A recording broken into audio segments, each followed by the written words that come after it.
அதானியை நான் சந்திக்கவில்லை அப்படின்னு நம்ம முதலமைச்சர் திரு மு.க. ஸ்டாலின் அவர்கள் சொல்லியிருக்கிறார். சரிங்க, ஆனா இங்க அதானி வந்தாரா இல்லையா? எல்லா தொலைக்காட்சிகளிலும் அதானி சென்னைக்கு வந்ததை, விமான நிலையத்திலிருந்து சென்றதை எல்லாம் பார்த்து கொண்டுதான் இருந்தோம். தமிழகத்துடைய காவல்துறை அதிகாரிகள், IS எல்லாருமே இருந்தாங்க. அப்போ அதானியை சந்தித்தது யாருன்னு சொல்லுங்க. ஏன் உங்களுக்கு தெரியாதா?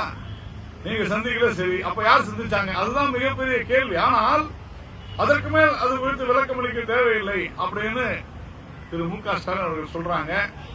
ஆனா எங்கேயோ ஒரு நாட்டுல, அமெரிக்காவில் அதானி என்கிற ஒரு நபர் மீது ஒரு குற்றச்சாட்டை சொல்லி அவர்கள் லஞ்சம் கொடுக்க முயற்சித்தார்கள். யாருக்கு?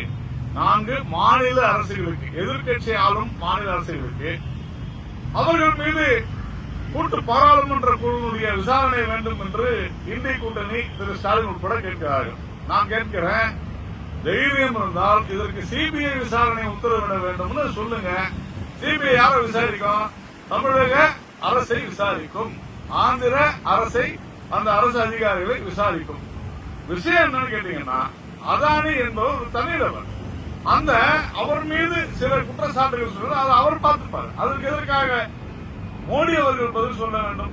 உங்கள் மீது நேரடியான குற்றச்சாட்டு, அதானியை நீங்கள் பார்த்தீர்களான்னு கேட்டதுக்கு நான் பார்க்கவில்லை, இதோட வேலையை முடிச்சீங்க அப்படின்னு சொன்னா, அதானி மீது எங்கேயோ யாரோ ஒரு குற்றச்சாட்டை சொன்னால் அதற்கு பாராளுமன்றத்தில் பிரதமர் மோடி பதில் சொல்ல வேண்டும் என்பது எந்த விதத்துல நியாயம்? இதுதான் நம்ம கேட்கிறோம். அதே போல இதுக்கு என்ன காரணம் அது பின்னால அப்படின்னு சொன்னா, இந்தியா மின் உற்பத்தியில மிகப்பெரிய வல்லரசாக ஆகிக் கொண்டிருக்கிறது. அது பொறுக்க முடியாமல் அமெரிக்காவிலிருந்து வேலை செய்கிறார்கள் நம்மை இறக்குவதற்கு. ஜார்ஜ் சோரஸ் அப்படின்ற ஒரு நபர், அவர் எந்த ஒரு நாட்டிலையும் தேசியம் பேசக்கூடாதுன்னு சொல்லக்கூடிய ஒரு நபர். அவர் தெளிவாக சொல்லி இருக்கிறார், நான் பல ஆயிரம் கோடிகளை நான் மோடி அவர்களை அழிப்பதற்காக, மோடி அவர்களை இறக்குவதற்காக முதலீடு செய்திருக்கிறேன்னு சொல்லியிருக்கிறாரு. அவர் நடத்துகிற ஒரு நிறுவனத்தோடு சோனியா காந்தி அவர் இருக்கக்கூடிய ஒரு நிறுவனத்திற்கு அந்த ஜார்ஜ் சோரஸுடைய நிறுவனம் நிதி உதவி அளிக்கிறது. இதுதான் நாங்க குற்றச்சாட்டை சொல்றோம். அதெல்லாம் இல்லைங்க, அதெல்லாம் தேவையில்லை, அதை பத்தி விசாரிப்போமா? கேளுங்க. அப்போ உங்களுக்கு நீங்கள் வேண்டும் என்ற திட்டமிட்ட ரீதியில் அந்த நிறுவனம், சோனியா காந்தி இருக்கிற நிறுவனம், காஷ்மீர் தனி நாடு என்று சொல்கின்ற நிறுவனம். அப்போ பிரிவினைவாதம் பேசுகிற நிறுவனங்களோடு நீங்கள் உறவு வைத்துக் கொள்வீர்கள், அதை ஆதரிப்பீர்கள்.